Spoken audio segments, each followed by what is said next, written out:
ইরানের ৩টি পারমাণবিক স্থাপনায় যুক্তরাষ্ট্রের হামলা, শান্তির প্রতিষ্ঠা না হলে আরও আক্রমণের হুঁশিয়ারি ট্রাম্পের। পারমাণবিক উপকরণ আগেই সরিয়ে নেওয়ার দাবি তেহরানের।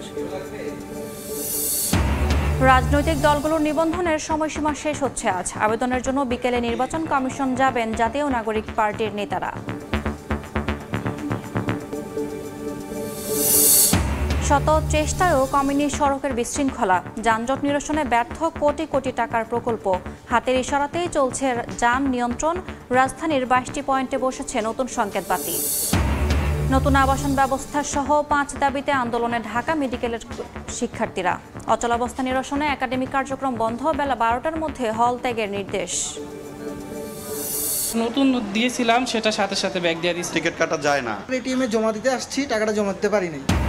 ঈদে নতুন টাকা পেতে কারাকারি হলেও এখন ভোগান্তির কারণ। মেট্রোর ভেন্ডিং মেশিন নিচ্ছে না নতুন নোট, সিআরএম জমা নেয় না আমানত। সংকট সমাধানে লাগতে পারে 10 থেকে 15 দিন।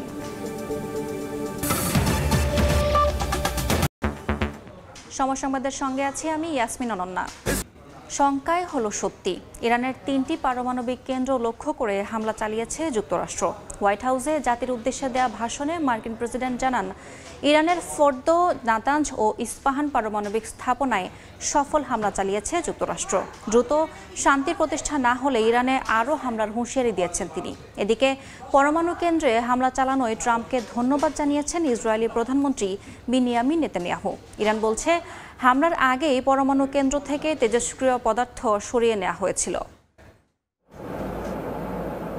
স্থানীয় সময় শনিবার ইসরায়েলের হয়ে ইরানে হামলা চালায় যুক্তরাষ্ট্র। সামাজিক যোগাযোগ মাধ্যম ট্রুথ সোশ্যালে মার্কিন প্রেসিডেন্ট ডোনাল্ড ট্রাম্প দাবি করেন, ফোর্দো, নাতাঞ্জ ও ইস্পাহান পারমাণবিক স্থাপনায় সফল হামলা চালানো হয়েছে। মাটির গভীরে থাকা ফোর্দো পরমাণু কেন্দ্রে ভারী বোমা ফেলেছে মার্কিন বাহিনী। পরমাণু কেন্দ্রটি নিশ্চিহ্ন হয়ে গেছে বলেও দাবি করেন ট্রাম্প। সব বিমান এখন ইরানের আকাশসীমার বাইরে বলেও দাবি করেন তিনি। এ ঘটনার পর হোয়াইট হাউসে জাতির উদ্দেশ্যে ভাষণ দেন মার্কিন প্রেসিডেন্ট। বলেন, ইরানে চালানো হামলা অসাধারণ এক সামরিক সাফল্য। ইরানকে এখনই শান্তি স্থাপন করতে হবে। যদি দেশটি সেটা না করে তাহলে ভবিষ্যতে আরো বড় হামলা হবে। আমাদের উদ্দেশ্য ছিল ইরানের পারমাণবিক সমৃদ্ধকরণ ক্ষমতা ধ্বংস করা এবং বিশ্বের 1 নম্বর সন্ত্রাসবাদ দেশ ইরানের পারমাণবিক হুমকি বন্ধ করা। মধ্যপ্রাচ্যের দাপট দেখানো ইরান এখন শান্তির পথ বেছে নিতে বাধ্য। 3টি পরমাণু কেন্দ্রে হামলার সত্যতা নিশ্চিত করেছে ইরানও। তবে যুক্তরাষ্ট্রের হামলার আগেই 3টি পরমাণু কেন্দ্রের পারমাণবিক উপকরণ সরিয়ে নেওয়া হয় বলে জানিয়ে বড় ধরনের ক্ষয়ক্ষতি হয়নি বলেও দাবি করেছে তেহরান। যুক্তরাষ্ট্রের হামলার পর প্রেসিডেন্ট ট্রাম্পকে ধন্যবাদ জানিয়েছেন ইসরায়েলি প্রধানমন্ত্রী বিনিয়ামিন নেতানিয়াহু। বলেন, প্রেসিডেন্ট ট্রাম্প বিশ্বের সবচেয়ে বিপজ্জনক শাসক গোষ্ঠীর হাত থেকে অস্ত্র ছিনিয়ে নেয়ার উদ্যোগ নিয়েছেন।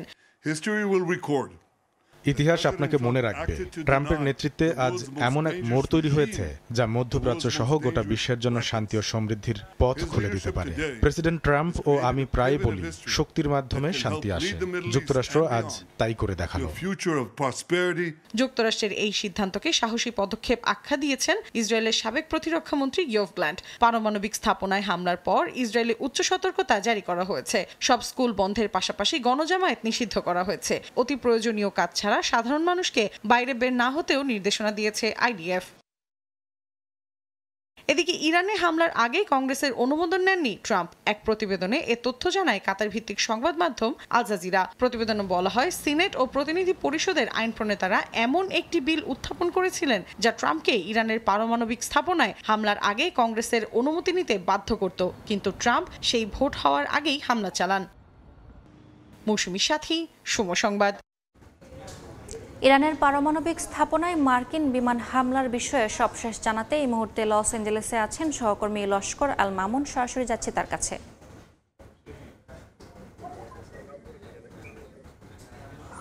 নানা জল্পনা কল্পনার শেষে মার্কিন যুক্তরাষ্ট্র ইরানের 3 পারমাণবিক স্থাপনার উপরে হামলা চালিয়েছে। এ নিয়ে বিশ্বজুড়ে এখন নিন্দা এবং প্রতিবাদের ঝড় উঠেছে। মার্কিন প্রেসিডেন্ট ডোনাল্ড ট্রাম্প কোনো প্রকার সিনেট এবং প্রতিনিধি পরিষদের অনুমোদন ছাড়াই, এমনকি মার্কিন নাগরিকদের উপেক্ষা করে অনেকটা একতরফাভাবেই তিনি এই হামলার অনুমতি দিয়েছেন বলে ক্ষুব্ধ প্রতিক্রিয়া ব্যক্ত করেছে ডেমোক্র্যাট সিনেটরা। এর মধ্যে তারা বলেছেন যে মার্কিন প্রতিনিধি পরিষদ এবং কংগ্রেসের এমনকি আইন প্রণেতাদের কোনো প্রকার অনুমতি বা অনুমোদন ছাড়াই তিনি এই হামলার অনুমতি দিয়েছেন, যা অসাংবিধানিক এবং এটি গণতন্ত্র পরিপন্থী বলে উল্লেখ করেছে। এমন একটি অবস্থা কিন্তু এই মুহূর্তে মার্কিন যুক্তরাষ্ট্রের মানুষের মধ্যে বিরাজ করছে। এবং অপরদিকে এই যে হামলা, সেই হামলা নিয়ে বিশ্ব নেতৃবৃন্দ তারা কিন্তু ক্ষুব্ধ প্রতিক্রিয়া ব্যক্ত করেছে যে মার্কিন যুক্তরাষ্ট্র এমন একটি দেশ যে দেশটির কাছে জাতি এবং বিভিন্ন দেশের বিশ্বের অন্যান্য নেতৃবৃন্দের প্রত্যাশা ছিল যে তারা এই একটি শান্তি প্রতিষ্ঠার দিকে এগিয়ে আসবে। তবে সেটি কিন্তু আমরা দেখতে পেলাম যে আসলে সেটি নয়। শান্তি প্রতিষ্ঠার জন্য যে আলোচনার দরজা উন্মুক্ত ছিল খোলা রেখেই তিনি কিন্তু তিনি 2 সপ্তাহের সময় দিয়েছিলেন, সেই সময়টিকে তিনি কাজে লাগিয়েছেন যুদ্ধের প্রস্তুতি হিসাবে। এবং এরই মধ্যে আমরা লক্ষ্য করেছি যে সেই সময়টা থেকে তিনি কাজে লাগিয়ে বোমারু B-2 বিমান পাঠিয়ে সেখানে কিন্তু 6টিরও বেশি বোমা নিক্ষেপ করেছেন এবং তিনি দাবি করেছেন যে হামলাটি সফল হয়েছে এবং এই হামলার কারণে ইরানের যে পারমাণবিক স্থাপনা সেটি সম্পূর্ণভাবে নিশ্চিহ্ন হয়েছেন এমন দাবি কিন্তু ডোনাল্ড ট্রাম্প করেছেন। একটি বিষয় জানিয়ে রাখি যে কিছু সময় আগে স্থানীয় সময় রাত 10টায় ওয়াশিংটন ডিসিতে প্রেসিডেন্ট ডোনাল্ড ট্রাম্প যে ভাষণ দিয়েছেন জাতির উদ্দেশ্যে, সেই ভাষণে তিনি বলেছেন যে মার্কিন যুক্তরাষ্ট্রের যে সেনাবাহিনী কাজ করেছে এজন্য তিনি তাদেরকে অভিনন্দন জানিয়েছেন এবং তিনি আরও একবার ইরানকে সতর্ক করে দিয়ে বলেছেন যে এই যে হামলা হয়েছে এটি কিন্তু নয়, এটি শেষ নয়। যদি তারা এখন সে আলোচনার মধ্যে না আসে এবং পারমাণবিক যে কর্মসূচি সেটি থেকে সরে না আসে, চুক্তিতে না আসে, তাহলে কিন্তু ইরানে এই 8 দিনে যে হামলা হয়েছে তার চেয়ে ভয়াবহ হামলার তিনি হুমকি দিয়েছেন। তো এই ছিল মার্কিন যুক্তরাষ্ট্রের প্রেসিডেন্ট ডোনাল্ড ট্রাম্পের নির্দেশে ইরানে যে হামলা হয়েছে তার আমার কাছে থাকা সবশেষ। সরাসরি যুক্ত ছিলাম যুক্তরাষ্ট্রের লস অ্যাঞ্জেলেস থেকে। ইরান ইসরায়েল সংঘাত নতুন মাত্রায় পৌঁছেছে। একদিকে ইরান তেল আবিব ও হাইফায় অন্তত 14টি সামরিক স্থাপনায় হামলা চালিয়েছে IRGC। অন্যদিকে ইসরায়েলও পাল্টা অভিযানে ইরানের যুদ্ধবিমান ধ্বংসের পাশাপাশি পারমাণবিক স্থাপনায় একাধিক হামলা চালিয়েছে। এদিন তাদের হামলায় আরও 2 শীর্ষ কমান্ডার প্রাণ হারিয়েছেন বলে দাবি করেছে ইরান। টানা 10ম দিনের মতো চলছে ইরান ইসরায়েল সংঘাত। রোববার ভোররাতে অপারেশন ট্রু প্রমিসের 19তম ঢেউয়ে ইসরায়েলের উত্তর থেকে দক্ষিণ অঞ্চলে আরেক দফা আত্মঘাতী ড্রোন হামলা চালানো হয়। IRGC হুঁশিয়ারি দিয়েছে এই অভিযান ধারাবাহিকভাবে চলবে। ইরানের বিপ্লবী গার্ড বাহিনীর দাবি এর আগে তাদের 18তম ক্ষেপণাস্ত্র ও ড্রোন হামলা ছিল এখন পর্যন্ত ইসরায়েলের বিরুদ্ধে সবচেয়ে সফল অভিযানগুলোর একটি। তারা আরও দাবি করে দীর্ঘ পাল্লার কাদর F ক্ষেপণাস্ত্রে হাইফার সেন্টার অফ AI রিসার্চ সহ অন্তত 14টি সামরিক স্থাপনায় আঘাত হানা হয়। পাল্টা অভিযানে ইরানের মধ্যাঞ্চলে গোপন মিশনে প্রস্তুত 3টি F-14 যুদ্ধবিমান গুড়িয়ে দেওয়ার দাবি করেছে ইসরায়েল। ইসরায়েলি সেনাবাহিনী দাবি করেন ইরানের কুদস ফোর্সের ফিলিস্তিন কর্পসের প্রধান সাইদ ইজাদি গাজায় নিহত হয়েছেন, যিনি হামাসের সঙ্গে অর্থ ও অস্ত্র যোগান দেওয়ার মূল সমন্বয়ক ছিলেন। এছাড়া আরও একজন কমান্ডার বেনহাম শারিয়ারিকে হত্যার দাবি করেছে IDF। ফরাসি প্রেসিডেন্ট ইমানুয়েল ম্যাক্রোর সঙ্গে ফোন আলাপে ইরানের শান্তিপূর্ণ পারমাণবিক কার্যক্রম ঘিরে আস্থা গড়ে তুলতে সংলাপ ও সহযোগিতায় তেহরান প্রস্তুত বলে জানান ইরানি প্রেসিডেন্ট মাসুদ পেজিশকিয়ান। তবে ইউরেনিয়াম সমৃদ্ধকরণ কর্মসূচি বন্ধের কোনো দাবি গ্রহণযোগ্য নয় বলে সাফ জানিয়ে দিয়েছেন তিনি। মালিহা সুহরওয়ার্দী, সময় সংবাদ। ইসরায়েলের গুপ্ত হত্যার শঙ্কায় বাংকারে আশ্রয় নিয়ে নিজের উত্তরসূরি পর্যন্ত মনোনীত করেছেন দেশটির সর্বোচ্চ নেতা আয়াতুল্লাহ আলী খামেনি। সামরিক কমান্ডের প্রতিটি স্তরে স্থলাভিষিক্ত নির্ধারণ করে রেখেছেন তিনি, যাতে করে হামলায় কেউ নিহত হলেও রাষ্ট্র ব্যবস্থা থেমে না যায়। খামেনির এই সিদ্ধান্তকে ইরানের রাষ্ট্রীয় ধারাবাহিকতা রক্ষায় যুগান্তকারী সিদ্ধান্ত হিসেবে উল্লেখ করেছেন বিশ্লেষকরা। ইসরায়েলের টানা বিমান হামলায় উত্তাল ইরান। এরই মধ্যে রাজধানী তেহরান সহ বিভিন্ন এলাকায় বড় ধরনের ক্ষয়ক্ষতি হয়েছে, যা 80-র দশকের ইরান ইরাক যুদ্ধের চেয়েও ভয়াবহ বলে মন্তব্য করেছেন দেশটির কর্মকর্তারা। এরই মধ্যে ইসরায়েলি প্রধানমন্ত্রী বিনিয়ামিন নেতানিয়াহু ইরানের সর্বোচ্চ ধর্মীয় নেতা আয়াতুল্লাহ আলী খামেনিকে হত্যার হুমকিও দিয়েছেন। এমন পরিস্থিতিতে 86 বছর বয়সী আয়াতুল্লাহ খামেনি রাজধানীর গোপন বাংকারে অবস্থান করছেন এবং মোবাইল কিংবা ইলেকট্রনিক যোগাযোগ পুরোপুরি বন্ধ রেখেছেন। কেবল একজন বিশ্বস্ত দূতের মাধ্যমে সামরিক কমান্ডারদের সঙ্গে যোগাযোগ রাখছেন তিনি। ইরানি কর্মকর্তাদের দাবি, সর্বোচ্চ নেতার নির্দেশে সামরিক ও গোয়েন্দা বাহিনীতে সম্ভাব্য হতাহতের ক্ষেত্রে অবিলম্বে স্থলাভিষিক্ত করার ব্যবস্থা রাখা হয়েছে। নিউ ইয়র্ক টাইমস খামেনি 3 জন জ্যেষ্ঠ ধর্মীয় নেতার নাম বিশেষজ্ঞ পরিষদকে আগেভাগেই দিয়ে দিয়েছেন, যাতে তিনি নিহত হলে দ্রুত সিদ্ধান্ত নিয়ে উত্তরসূরি নিয়োগ দেয়া যায়। তার ছেলে মোস্তফা খামেনিও ধর্মীয় নেতা, কিন্তু তার নাম উত্তরসূরির তালিকায় নেই। এ পদক্ষেপকে বিশ্লেষকরা বলছেন ইরানের রাষ্ট্রীয় ধারাবাহিকতা রক্ষায় এক যুগান্তকারী সিদ্ধান্ত। মালিহা সুহরওয়ার্দী, সময় সংবাদ। ইরানে ইসরায়েলি হামলার প্রতিবাদে বিক্ষোভ করছে খোদ ইসরায়েলের রাজধানী তেল আবিবের বাসিন্দারা। তাদের অভিযোগ, নেতানিয়াহুর এমন পদক্ষেপে ভেস্তে যেতে পারে হামাসের হাতে জিম্মি মুক্তির সম্ভাবনা। শুধু তেল আবিব নয়, গাজা ও ইরানে হামলার প্রতিবাদে ইরাকের বাগদাদেও আন্দোলন করেছেন সাধারণ মানুষ। লন্ডন ও বার্লিনে ফিলিস্তিনিদের পক্ষে আন্দোলনের পাশাপাশি শাহপন্থী ইরানিরা ইসরায়েলের পক্ষে মিছিল বের করেন। মধ্যপ্রাচ্যের চলমান সংঘাত বিশ্বজুড়ে এক নতুন রাজনৈতিক মেরুকরণ সৃষ্টি করেছে। শনিবার ইসরায়েলের তেল আবিবে জিম্মিদের মুক্তির দাবিতে রাস্তায় নামেন শত শত মানুষ। তারা সরাসরি যুদ্ধবিরতির আহ্বান জানান এবং দাবি করেন ইসরায়েল ইরান উত্তেজনার আড়ালে গাজায় আটক ইসরায়েলি জিম্মিদের বিষয়টি উপেক্ষিত হচ্ছে। আন্দোলনকারীরা জানান এখনও অন্তত 53 জন ইসরায়েলি গাজায় বন্দী রয়েছেন, যাদের মধ্যে 20 জনের বেশি জীবিত বলে ধারণা করা হচ্ছে। একই দিনে ইরাকের রাজধানী বাগদাদে শিয়া অধ্যুষিত কাধেমিয়া এলাকায় হাজারো মানুষ বিক্ষোভে অংশ নেন। তারা ইরানের উপর ইসরায়েলি হামলার প্রতিবাদে রাস্তায় নামেন। বিক্ষোভকারীরা ইসলামী রাষ্ট্রের ওপর আগ্রাসন হিসেবে আখ্যায়িত করে এবং তেহরানের পাশে দাঁড়ানোর অঙ্গীকার করেন। ইরানের উপর কোনো হামলা মানে গোটা ইসলামী জাতির ওপর হামলা, আর ইরাকি জনগণ নিরপেক্ষ থাকতে পারে না। ইরাকি জনগণ ইসলামী জাতিরই অংশ এবং তারা এই হামলার নিন্দা জানায়। আমরা এই লড়াইয়ে আমাদের মানুষ, অর্থ এবং রাজনৈতিক অবস্থানের মাধ্যমে অংশ নিচ্ছি। এদিকে যুক্তরাজ্যের লন্ডনের কেন্দ্রস্থলে আয়োজিত প্রতিবাদ কর্মসূচিতে একদিকে ছিল হাজারো ফিলিস্তিনপন্থী আন্দোলনকারী, অন্যদিকে ইসরায়েল ও শাহপন্থী ইরানিদের একটি ছোট কিন্তু সুসংগঠিত সমাবেশ। একে অপরের পাশ দিয়ে শান্তিপূর্ণভাবে মিছিল করলেও দুই পক্ষের বার্তা ছিল একেবারেই বিপরীতমুখী। জার্মানির বার্লিনেও ইসরায়েলের হামলার পক্ষে এবং ইরানের শাসন ব্যবস্থা পরিবর্তনের সমর্থনে রাস্তায় জড়ো হন স্থানীয় ইসলামী প্রজাতন্ত্র বিরোধী ইরানি প্রবাসীরা। তারা জানান তেহরানের সামগ্রিক উন্নতির জন্য শাসন ব্যবস্থার পরিবর্তন অনেক গুরুত্বপূর্ণ।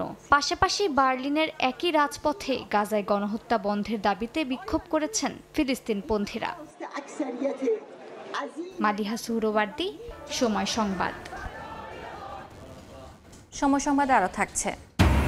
রাজধানীর হাজারীবাগে ট্যানারির পাশের গুদামে লাগা আগুন 2 ঘন্টার চেষ্টায় নিয়ন্ত্রণে। দাহ্য পদার্থ থাকায় ছড়িয়েছে দ্রুত, জানালো ফায়ার সার্ভিস।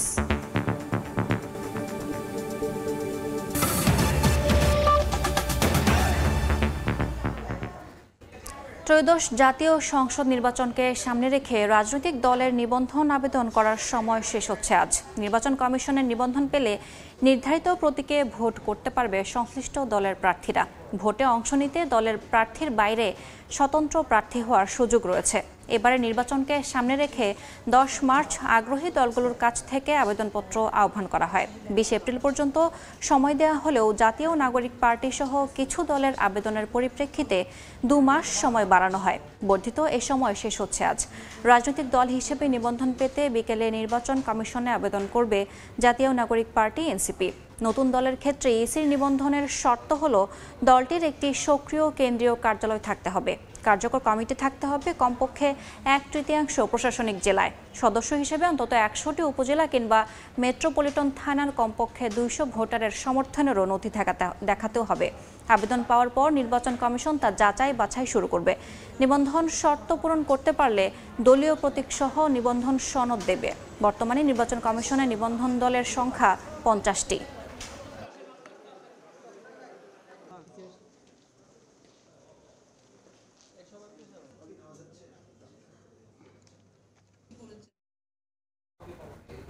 এই মুহূর্তে নির্বাচন কমিশনে আছেন সহকর্মী কাউসারা চৌধুরী কুমু। সরাসরি যাচ্ছে তার কাছে।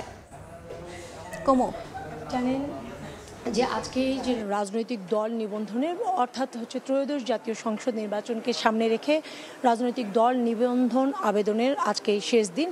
এর আগে 10 মার্চ একটি বিজ্ঞপ্তি জারি করেছিল নির্বাচন কমিশন, যাতে করে নতুন দল নিবন্ধনের জন্য এর 40 দিন সময় রেখে সেটি 10ই এপ্রিল, প্রায় 1 মাস সময় রেখে 10ই এপ্রিল সময় শেষ হওয়ার আগেই এনসিপি সহ বিভিন্ন বেশ কয়েকটি রাজনৈতিক দল তারা আবেদন করে সময় বাড়ানোর জন্য। সেই প্রেক্ষিতেই 2 মাস সময় বাড়িয়েছিল নির্বাচন কমিশন। আজকে এই যে 22শে জুন সেই আবেদনের আহ্বানের শেষ সময় আজ যেহেতু বিকেল 5টা পর্যন্ত জমা দিতে পারবে যে কোনো রাজনৈতিক দল তাদের দল নিবন্ধনের আবেদনের জন্য, এবং এই আবেদন শেষে আসলে যাচাই বাছাই করবে নির্বাচন কমিশন যে এবার কতগুলো দল আবেদন করলো।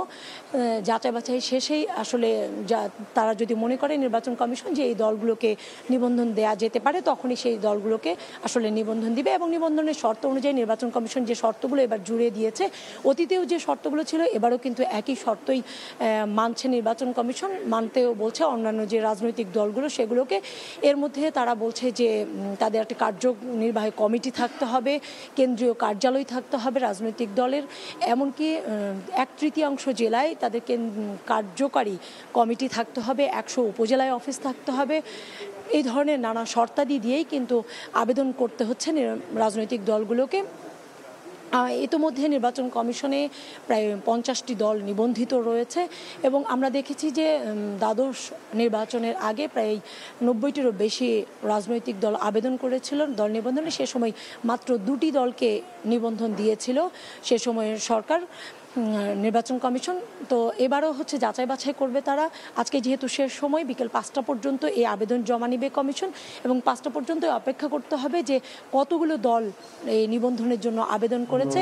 আমরা ইতিমধ্যে জেনেছি যে এনসিপি তারাও দুপুরের নাগাদ এসে তাদের আবেদন জমা দিবেন। আমরা এর আগে আরেকটি বিষয় দেখেছি যে বিএনপির পক্ষ থেকে কয়েকজন সদস্য এসেছে, তারা সাবেক যে নির্বাচন কমিশনাররা ছিলেন, অর্থাৎ 14, 18 এবং 24-এর নির্বাচনে যেসব কমিশন কাজ করেছেন তারা যে নির্বাচন নিয়ে অনিয়ম করেছেন সেগুলো নিয়ে আসলে নির্বাচন কমিশনের কাছে তারা একটি মামলা করবেন থানা, এবং সেই অভিযোগ আসলে কমিশনে দায়ের করতে এসেছেন।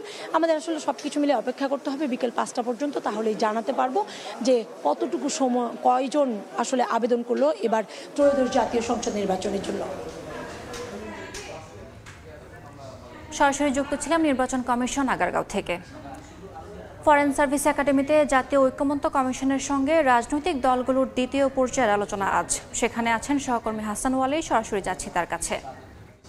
ওয়ালি, রাজনৈতিক দলগুলোর মধ্যে ঐকমত্য তৈরিতে জাতীয় ঐকমত্য কমিশন ধারাবাহিকভাবে বৈঠক করছে। আগামী মাস অর্থাৎ জুলাইয়ের মধ্যে জাতীয় সনদ তৈরি করতে চাই, সেখানে সব রাজনৈতিক দল স্বাক্ষর করবে, এমন লক্ষ্য নিয়েই কিন্তু ঐকমত্য কমিশন তার ধারাবাহিকভাবে বৈঠক চালাচ্ছে। আমরা জানি যে 15 ফেব্রুয়ারি ঐকমত্য কমিশন প্রতিষ্ঠার পর থেকেই গত 19 মার্চ থেকে কিন্তু আসলে 20 মে পর্যন্ত অর্থাৎ প্রায় 2 মাসে 45 বার রাজনৈতিক দলগুলোর সঙ্গে বসেছে ঐকমত্য কমিশন, যেখানে কিন্তু আসলে 6টি সংসদ কমিশনের যে প্রতিবেদন সেটি নিয়ে মূলত ঐকমত্য তৈরির লক্ষ্যে তারা আসলে কথা বলছেন। যেমন সংবিধান সংস্কার কমিশন, বিচার বিভাগ সংস্কার কমিশন, দুদক সংস্কার কমিশন, নির্বাচন ব্যবস্থা সংস্কার কমিশন এবং জনপ্রশাসন সংস্কার কমিশন নিয়ে কিন্তু মূলত আলোচনা হচ্ছে। আমরা প্রথম ধাপে আমরা দেখেছি যে এই আলোচনাগুলো হচ্ছে, সেখানে রাজনৈতিক দলগুলোর মধ্যে আসলে প্রাথমিক বিষয়গুলোতে ঐকমত্য তৈরি আছে কিনা সেটি নিয়ে আলোচনা হয়েছে, এবং সেখানে রাজনৈতিক দলগুলোর মধ্যে আমরা কিন্তু দেখেছি যে মৌলিক বিষয়গুলোতে অনেকাংশে তারা ঐকমত্য তাদের মধ্যে তৈরি হচ্ছে। দ্বিতীয় দফা যেটি চলতি মাসের 2 তারিখে শুরু হচ্ছে, প্রধান উপদেষ্টা এবং ঐকমত্য কমিশনের সভাপতি অধ্যাপক মোহাম্মদ ইউনুস তিনি উদ্বোধন করেছেন, এবং এরপরে কিন্তু এটি ধারাবাহিকভাবে চলছে। এখন মূলত যে বিষয়গুলো নিয়ে আলোচনা হচ্ছে, যেহেতু আগামী মাসে আসলে যেই জুলাই সনদ বা জাতীয় সনদ সেটি তৈরি করতে চাই সরকার, যার ফলেই কিন্তু আসলে প্রতিদিন রাজনৈতিক দলগুলোর সঙ্গে আলোচনা চলছে, যেখানে এখন মূলত জাতীয় সাংবিধানিক কাউন্সিল এনসিসি যেটি আসলে তার পক্ষে বিপক্ষে রাজনৈতিক দলগুলোর মত রয়েছে, উচ্চকক্ষ যেটি সংসদে এবারই আসলে যেটি নিয়ে আলোচনা চলছে, সেখানে আসলে সব রাজনৈতিক দল উচ্চকক্ষের ব্যাপারে একমত হলেও কোন প্রক্রিয়া উচ্চকক্ষের সদস্য আসলে নির্বাচিত হবেন সেটি নিয়ে মতানৈক্য রয়েছে রাজনৈতিক রাজনৈতিক দলগুলোর মধ্যে। এছাড়াও রাষ্ট্রপতি নির্বাচন প্রক্রিয়া, প্রধানমন্ত্রীর মেয়াদ, দলীয় প্রধান এবং প্রধানমন্ত্রী একজন ব্যক্তি হবেন কিনা, সংসদ নেতা একজন ব্যক্তি হবেন কিনা, এবং নানান ধরনের মতনৈক্য রয়েছে। সংবিধানের 70 অনুচ্ছেদ নিয়ে একটি মতনৈক্য ছিল। আমরা যতদূর গতকালকে রাজনৈতিক দলগুলোর মধ্যে এক ধরনের ঐকমত্য তৈরি হচ্ছে যে আস্থা বিল এবং অর্থ বিল, এই দুই বাদে বাকি সব বিষয়ে সংসদ সদস্যরা দলের বিপক্ষেও ভোট দিতে পারবেন। এমন বিষয়গুলো নিয়ে কিন্তু আসলে বিস্তারিত আলোচনা চলছে। আমরা দেখেছি প্রথম ধাপের যে আলোচনা ছিল ঐকমত্য কমিশনে, সেখানে রাজনৈতিক দলগুলোর সঙ্গে আলাদাভাবে তারা দীর্ঘ সময় ধরে আসলে বৈঠক করেছেন। দ্বিতীয় মেয়াদে যে আলোচনা চলছে সেখানে সব রাজনৈতিক দলগুলোর সঙ্গে একসঙ্গে বসছেন ঐকমত্য কমিশনের প্রতিনিধিরা, ঐকমত্য কমিশনের সহসভাপতি অধ্যাপক আলী রিয়াজের নেতৃত্বে অন্যান্য যে সদস্যরা রয়েছেন, বিভিন্ন সংসদ কমিশনে যারা আসলে প্রধান ছিলেন তাদের নেতৃত্বেই এই কমিশন গঠিত হয়েছিল এবং তারাই আসলে ঐকমত্য তৈরিতে রাজনৈতিক দলগুলোর সঙ্গে বসে আজকেও একটু পরে 11টা থেকে এই আজকের আলোচনা শুরু হবে, যেখানে বিএনপি, জামায়াত, এনসিপি সহ বিভিন্ন রাজনৈতিক দল অংশ নেবেন। সরাসরি যুক্ত ছিলাম ফরেন সার্ভিস একাডেমি থেকে। চট্টগ্রামে বাংলাদেশ নেভাল একাডেমিতে গ্রীষ্মকালীন রাষ্ট্রপতি কুচকাওয়াজ অনুষ্ঠানে বক্তব্য রাখছেন সেনাপ্রধান জেনারেল ওয়াকারুজ্জামান। সরাসরি যাচ্ছে সেখানে। সরঞ্জাম, জাহাজ, সাবমেরিন এই সেনাবাহিনী, এই নৌবাহিনীতে ইনশাল্লাহ সংযোজিত হবে এবং তোমরা এগুলো রক্ষণাবেক্ষণ এবং এগুলো পরিচালনার দায়িত্ব পালন করবে ইনশাআল্লাহ। নৌবাহিনী একটা অত্যন্ত স্বনামধন্য প্রতিষ্ঠান, যেখানে শৃঙ্খলা প্রধান চালিকা শক্তি। এখানে সকল বিষয় নির্ধারিত নিয়ম, প্রথা ও অনুশাসনের দ্বারা পরিচালিত হয়। যে কোনো বিষয়ে চূড়ান্ত সিদ্ধান্ত নিতে নিজের বিবেকের দ্বারস্থ হবে। তোমরা ভুলে যাবে না, তোমাদেরকে গড়ে তুলতে হবে দেশের খেটে খাওয়া মানুষের, তোমাদেরকে গড়ে তুলতে দেশের খেটে খাওয়া মানুষের অনেক অবদান রয়েছে। মনে রাখবে, আমাদের জীবনে ধর্মীয় মূল্যবোধের চর্চা ও ধর্মীয় অনুশাসন মেনে চলার গুরুত্ব অপরিসীম। এর মাধ্যমে তোমরা একজন আদর্শবান, মর্যাদাবান ও উন্নত চরিত্রের নৌ সদস্য হিসাবে নিজেদের গড়ে তুলতে সক্ষম হবে। চট্টগ্রাম নেভাল একাডেমিতে বক্তব্য রাখছিলেন সেনাপ্রধান জেনারেল ওয়াকারুজ্জামান। ঢাকার 2 সিটি কর্পোরেশনের 22টি মোড়ে প্রায় 18 কোটি টাকায় দেশীয় প্রযুক্তিতে তৈরি সংকেতবাতি স্থাপন করা হচ্ছে। এর আগেও বহু প্রকল্প ও কোটি কোটি টাকার বাজেটে ঢাকার রাস্তায় লাল, হলুদ, সবুজ বাতির ট্রাফিক লাইট সক্রিয় রাখার চেষ্টা করলেও তা ব্যর্থ হয়। আধুনিক শহরের প্রতিশ্রুতি থাকলেও বাস্তবে যানজট আর বিশৃঙ্খলার চিত্র বদলায়নি। এখনও হাতের ইশারায় চলছে যানবাহন নিয়ন্ত্রণ। আদনান তুর্জের প্রতিবেদনে বিস্তারিত। তীব্র যানজটে আক্রান্ত এই শহরে ধুলোয় ঢাকা পড়ে আছে নিষ্ক্রিয় ট্রাফিক সিগন্যাল। দীর্ঘদিন ধরে বাতিগুলো অকেজো থাকায় হাতের ইশারা যানবাহন সামলাতে হিমশিম খেতে হয় ট্রাফিক পুলিশকে। আমরা আসলে ম্যানুয়ালি প্রত্যেকটা সিগন্যালে কনস্টেবল দাঁড়িয়ে আছে, তো আমরা আসলে বাঁশির মাধ্যমে বা আমরা অনেক সময় একটু লাউডলি বলতে হয় সিগন্যালটা বন্ধ করেন। গবেষণা বলছে প্রতিদিন প্রায় 82 লাখ কর্মঘণ্টা যানজটে হারিয়ে শহরের গড় গতিবেগ নেমে এসেছে মাত্র 4.8 কিলোমিটারে। দীর্ঘদিন ধরেই এই নৈরাজ্যকর অবস্থা থেকে মুক্তির আশায় আধুনিক ও কার্যকর ট্রাফিক সিস্টেমের দাবি জানিয়ে আসছেন নগরবাসী। গাড়ি রানিং অবস্থায় ট্রাফিক কি হাত দেখায়, হাত দেখালে তো গাড়ি ব্রেক ধরা যায় না। ট্রাফিক লাইট আছে, ওখানে সময় কম হয়, কারণ ট্রাফিক লাইট তো অটো চলে। গত 2 দশকে বিভিন্ন প্রকল্পে শত কোটি টাকা ব্যয় হলেও অধিকাংশই ব্যর্থ হয়েছে। দুর্বল রক্ষণাবেক্ষণ, অসম্পূর্ণ ট্রায়াল এবং নানা অনিয়মে আলোর মুখ দেখেনি কোনো প্রকল্প। সর্বশেষ 2025 সালে স্বয়ংক্রিয় ট্রাফিক সিগন্যাল প্রকল্পের 38 কোটি টাকা আত্মসাতে জড়িতদের ধরতে ডিএনসিসিতে অভিযানও চালিয়েছে দুদক। দীর্ঘদিন অকেজো হয়ে পড়ে থাকা ট্রাফিক লাইটগুলো চালু করতে নতুন উদ্যোগ নিচ্ছে সরকার। হাতের ইশারায় ট্রাফিক ব্যবস্থা নিয়ন্ত্রণের পরিবর্তে জোর দেওয়া হচ্ছে স্বয়ংক্রিয় ব্যবস্থার উপর। তবে বিশেষজ্ঞরা মনে করছেন আধুনিক প্রযুক্তি নয়, ঢাকা শহরের সড়কে শৃঙ্খলা ফেলাতে প্রয়োজন আধুনিক নীতিমালা প্রণয়ন এবং এর রক্ষণাবেক্ষণ। আমাদের আসলে পলিসি লাগবে, শুধু অবকাঠামো ভিত্তিক উন্নয়ন দিয়ে হবে না, এর সাথে আসলে নীতি লাগবে। সেই জায়গায় আমি বলবো যে আমাদের যে সড়কের যে পরিমাণ আছে তার সাথে মানানসই আমাদের সড়কের যে যানবাহনের সংখ্যা এটা নির্ধারণ করতে হবে। দ্বৈত ব্যবস্থায় বিভ্রান্তি ও নিয়ম না মানার বাস্তবতা সত্ত্বেও ট্রাফিক শৃঙ্খলা ফেরাতে নতুন উদ্যোগ নিয়েছে সরকার। 22 মোড়ে 18 কোটি টাকা খরচে বসানো হচ্ছে নতুন সংকেত বাতি। জাইকার সহায়তায় নিরাপদ পথচারী পারাপার পাইলট প্রকল্প চালু করেছে ডিএমপি ডিএনসিসি। হাইকোর্ট ক্রসিং থেকে উত্তরা পর্যন্ত 22টি পয়েন্টে traffic signal light 2 city corporation লাগানোর প্রক্রিয়া করছে। তো আমরা পজিটিভ যে এই ট্রাফিক সিগন্যাল লাইট লাগানো হলে আমাদের পুলিশের কাজে সহজ হবে। ইতিপূর্বে যেগুলা লাগানো হয়েছিল হয়তোবা সমন্বয়ের অভাব ছিল। সমন্বয়ের অভাবে বিগত উদ্যোগগুলো সফল না হলেও নতুন বাস্তবতায় ঢাকার রাস্তায় শৃঙ্খলা ফেরার আশায় নগরবাসী। আদনান তুর্য, সময় সংবাদ, ঢাকা। ঢাকা মেডিকেল কলেজ বন্ধ ঘোষণা করা হলেও হল ছাড়েননি শিক্ষার্থীরা। আবাসন সংকট সমাধানে তারা দৃশ্যমান অগ্রগতি দেখতে চান। এ অবস্থায় কলেজ কর্তৃপক্ষ ও মন্ত্রণালয়ের আলোচনার আভাস মিলেছে। শনিবার কলেজ কর্তৃপক্ষ বেলা 12টার মধ্যে ছাত্রদের হল ছাড়ার নির্দেশ দেন। বেশ কিছুদিন ধরে একাডেমিক ভবন ও হোস্টেলের অবকাঠামোগত দুরবস্থা নিরসনে শিক্ষার্থীরা 5 দফা দাবি নিয়ে আন্দোলন করে আসছিলেন। সেই দাবির বাস্তবায়ন না করে গতকাল হঠাৎই একাডেমিক কার্যক্রম বন্ধ ও আজ বেলা 12টার মধ্যে হল ছাড়ার নির্দেশনা দেয় কলেজ কর্তৃপক্ষ।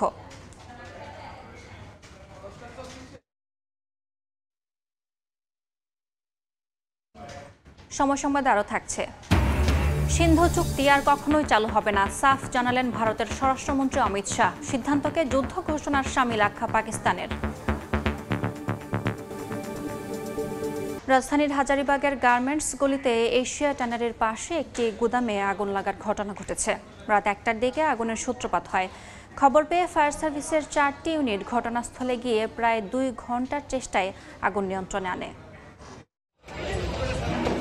রাত 1টার দিকে হঠাৎ দাউ দাউ করে জ্বলতে থাকে ট্যানারি গলির একটি গোডাউন। ভেতরে গ্যাস সিলিন্ডার থাকার কারণে আতঙ্ক ছড়িয়ে পড়ে এলাকায়। মুহূর্তেই আগুন ছড়িয়ে পড়লে স্থানীয় বাসিন্দারা নিজেরাই গ্যাস সিলিন্ডারগুলো সরিয়ে আগুন নিয়ন্ত্রণে নেওয়ার চেষ্টা করেন। পরে ফায়ার সার্ভিসের 4টি ইউনিট 1.5 ঘন্টার চেষ্টায় আগুন নিয়ন্ত্রণে আনে। ফায়ার সার্ভিস প্রাথমিকভাবে আগুন লাগার কারণ জানাতে না পারলেও ধারণা করছে গুদামে আতশবাজি ও প্লাস্টিক জাতীয় দাহ্য বস্তু থাকায় আগুন দ্রুত ছড়িয়ে পড়ে। আতশবাজির মতো যেগুলো সাধারণত যে জন্মদিনে করা হয় এগুলো কিছু ছিল, যেগুলো আসলে যখন অগ্নি নির্বাপন করতে যাই তখন ঠাস ঠাস করে কিছুটা ফুটছে। আমরা ভিতরে এখনো কাজ না, সূত্রপাত আমরা এখন পর্যন্ত আসলে বলতে পারছি না। পুড়ে যাওয়া গোডাউনের মালিকরা জানান সেখানে জুতার সোল ও প্লাস্টিকের খেলনা মজুদ ছিল, যা পুড়ে গেছে। এতে লাখ টাকার ক্ষতির মুখে পড়েছেন তারা। মাল সামানা সব পুড়ে গেছে, আমার চামড়া ঘর টর সব কিছু শেষ। ম্যাক্সিমাম এই 2 টেবিলে 1 কোটি টাকার মাল গেছে বলা যায়। আমার প্রায় 1 কোটি টাকার কাছাকাছি ভাই মাল মেশিনপত্র নেই আর কি। আগুন জ্বলতেছে তখনও যদি ফায়ার সার্ভিস আসতো এদিক দিয়ে তাহলে হয়তো আমাদের অনেকটা দেখা গেছে ইয়েটা অনেকটা কম হইতো। আগুনের ঘটনায় হতাহতের কোনো খবর পাওয়া যায়নি। আদনান তুর্য, সময় সংবাদ, ঢাকা। সময় সংবাদ। পাকিস্তানের সঙ্গে সিন্ধু পানি চুক্তি আর কখনোই চালু হবে না বলে জানালেন ভারতের স্বরাষ্ট্রমন্ত্রী অমিত শাহ। নয়াদিল্লি জানায় যে পানি পাকিস্তানে যাওয়ার কথা ছিল তা অভ্যন্তরীণ ব্যবহারে নিয়ে আসা হবে। ইসলামাবাদ এই ঘটনাকে পানির ওপর সরাসরি যুদ্ধ ঘোষণার শামিল বলে আখ্যা দিয়েছে।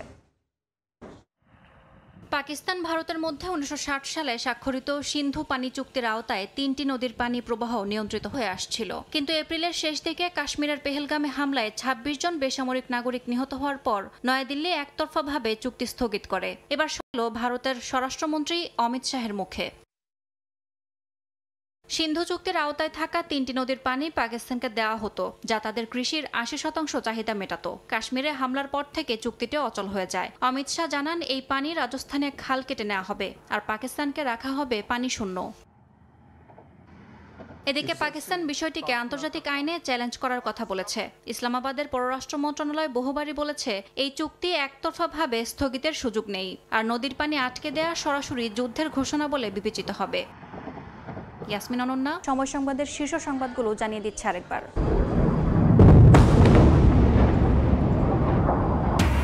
ইরানের 3টি পারমাণবিক স্থাপনায় যুক্তরাষ্ট্রের হামলা, শান্তি প্রতিষ্ঠা না হলে আরও আক্রমণের হুঁশিয়ারি ট্রাম্পের। পারমাণবিক উপকরণ আগেই সরিয়ে নেওয়ার দাবি তেহরানের। রাজনৈতিক দলগুলোর নিবন্ধনের সময়সীমা শেষ হচ্ছে আজ। আবেদনের জন্য বিকেলে নির্বাচন কমিশন যাবেন জাতীয় নাগরিক পার্টির নেতারা।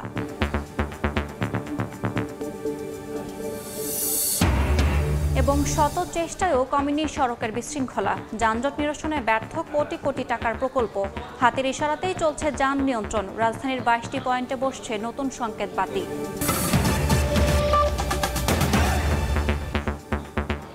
এই ছিল সময় সংবাদে, সঙ্গে থাকুন সময়ের।